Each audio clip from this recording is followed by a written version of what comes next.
Hey guys, it's James from Kind Health again, and we've got another great question that I'm going to read to you. This is what I don't understand. My premium more than doubled with Obamacare. If people are paying a premium based on their incomes, and the ones who are making a higher salary are subsidizing the ones who make less, why is the government so mad about Obamacare?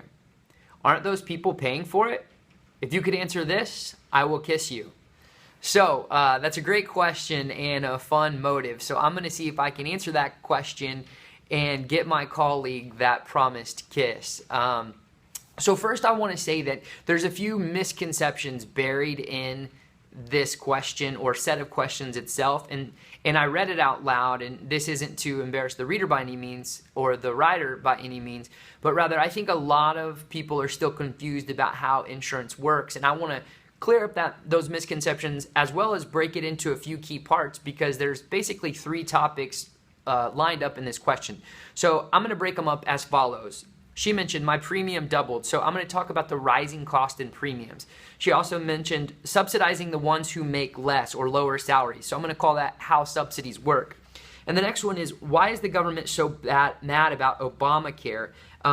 Or I'm going to call that, because not everyone in government's necessarily mad about Obamacare, what I'm going to call that is, what are the shortcomings of Obamacare? And I'll do my best to kind of hit the high notes in each of those categories. So forgive me if I use my notes a bit here, but let's get started with the first one. So my premium doubled, or rising costs in premiums.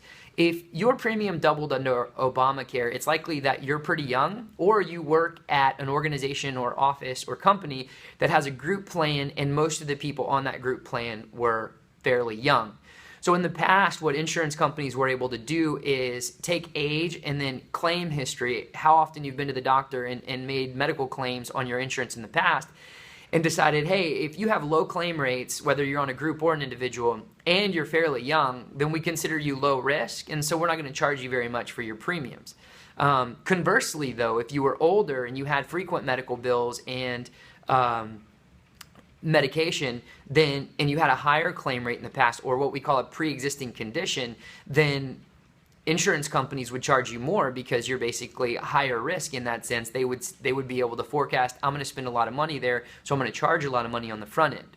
Well, under Obamacare, we have what's called adjusted community rating, and that means that insurance companies can't look at pre-existing conditions, whether it's on a group or an individual, and decide to charge you more. It also limits how much an older group can be charged than a younger group, and so it shortens that or tightens that window in the difference between a young group's policy, the cost of it, and an older group's policy.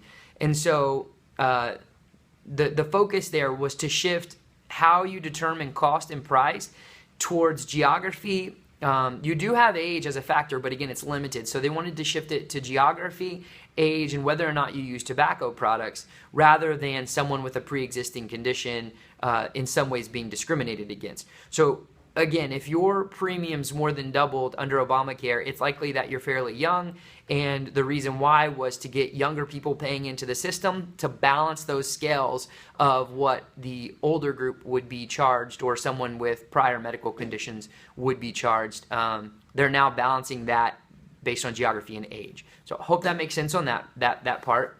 The next one is subsidizing the ones who make less, or I'll reframe that as, how do subsidies work? So people with higher salaries don't directly subsidize those with lower salaries. I'm going to talk about this in a second, but those with lower salaries, or if you fell between 100% and 400% of the poverty line, then yes, subsidies are available to you. However, those with higher salaries don't necessarily directly subsidize that. Those subsidies are provided by American tax dollars, which, yes, I know that does come, your taxes come from your salary, but it's not to say that someone that's making $300,000 a year is necessarily paying for someone's insurance that's making $30,000 a year. So the way the subsidies work is that if you make between 100 to 400% of the federal poverty line, or for an individual, that's $12,000, or a family of four would be about $25,000. If you're making right at that number, up to 400% of it or four times it, then you're supposed to be eligible for a subsidy. Now, we who work in insurance and run quotes for lots of people on a daily basis were able to realize that honestly, you needed to make about 250% of the poverty line or less for those subsidies to be more than nominal. So that means if you made, let's say, right at 350% of poverty line, or 3.5 times $12,000, then your subsidy wasn't going to be much at all. So if you're making $30,000 a year, then you might be paying the exact same amount for your insurance as someone who would be making $300,000 a year, to put it in perspective. So the way subsidies work are basically people making, on an individual basis, about $12,000 a year to about $28,000 a year. You're getting a pretty big subsidy on your monthly premiums from American tax dollars. So if that clears up how subsidies work and those who are benefiting the most in a direct way from those subsidies. Lastly, why is the government so mad about Obamacare, or what are the shortcomings, is the way I want to reframe that. What are the shortcomings of Obamacare? Because first, not everyone in government specifically, but not everyone in general is mad about Obamacare. But I do want to address some of the shortcomings, and I want to give a little bit of a disclaimer before I get into those details. Number one, this doesn't reflect the opinion of Kind Health as an organization. Rather, the question is, why would someone be mad about Obamacare at all? And I want to articulate what the opponents might say, so the person who wrote the question can understand their perspective or their side of the argument, not necessarily because it is a message we're trying to push out there as an organization. So with that disclaimer said, covering my basis there, I want to talk about a few things that hit on the question directly. So why would someone be mad about it? First off, not everyone is. There's been two major wins under Obamacare that I think universally almost everyone is proud of and appreciates. Number one, the uninsured rate in America is lower than it's ever been. So a lot of people in government champion that. I mean, the uninsured rate is so low now, it's a record low. And so that's one big win. And number two,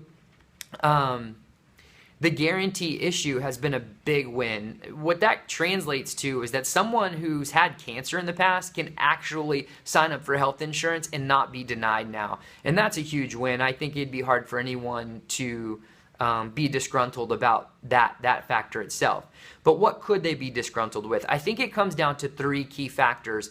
Number one, it's cost.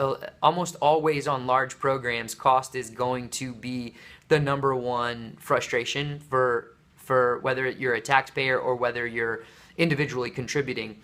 Number two is all the changes that occurred within health insurance itself.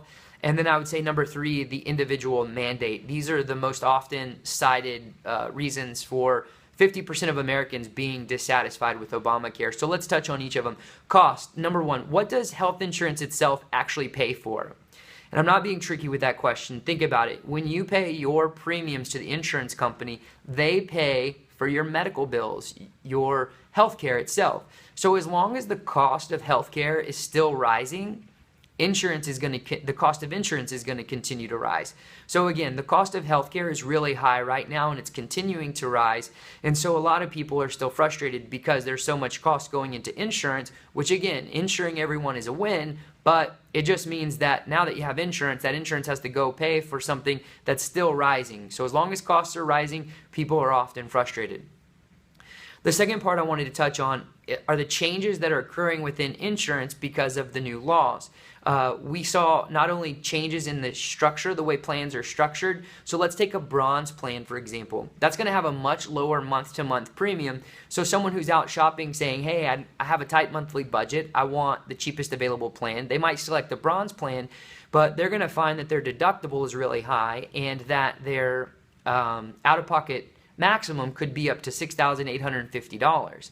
If that's the case, they may be able to afford the premiums, but that means each time they go visit the doctor, they're paying big chunks of money out of their pocket until they reach that $6,850.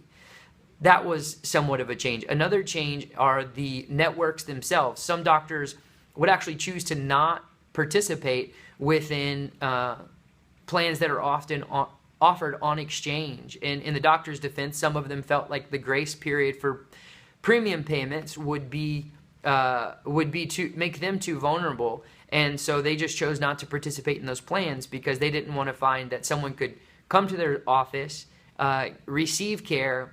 They bill the insurance company, and the company says, hey, this person hasn't paid their premium. They have a grace period. We may not reimburse you for those services. So doctors would choose not to participate. Not everywhere, not always, but some did. And for some patients who were loyal to certain doctors and weren't able to see them anymore because they had an on-exchange plan, that was a little bit of a frustration.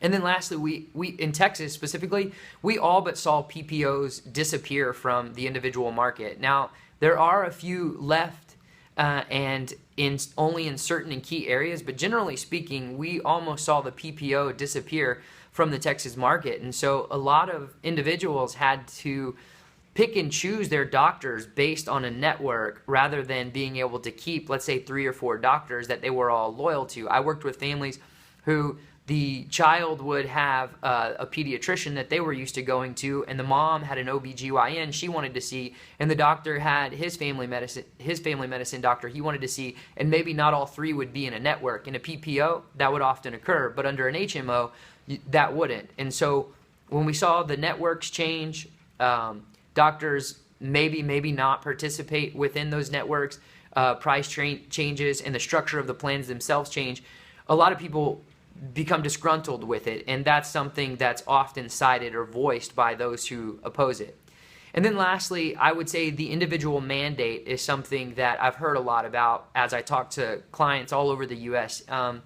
This one's often noted, but Americans, generally speaking, just don't like being told they have to do almost anything.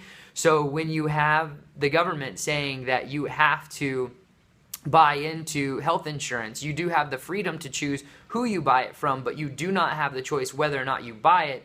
And then they enforce that with a tax penalty. So someone who may not buy a qualified plan, let's say they bought limited coverage for whatever reason, and I don't want to say whether that's good or bad, but if that was their choice and their prerogative and they bought into a limited health plan and the government said, hey, that's not qualified, we're going to tax you 2.5% of your annual income, well, that can cause those people to be pretty disgruntled and frustrated. So again, none of these being reasons that we at Kind Health are trying to promote as for or against Obamacare, or technically called the Affordable Care Act. But those are some of the key reasons why those who oppose it or may be mad about it, that's what you're going to hear, and I hope that helps you better understand their perspective and their argument. As always, if you have more questions, just reach out to us on Twitter. It's @KindCares. Or, of course, stay tuned to this YouTube video, and we'll continue to update it with questions and answers.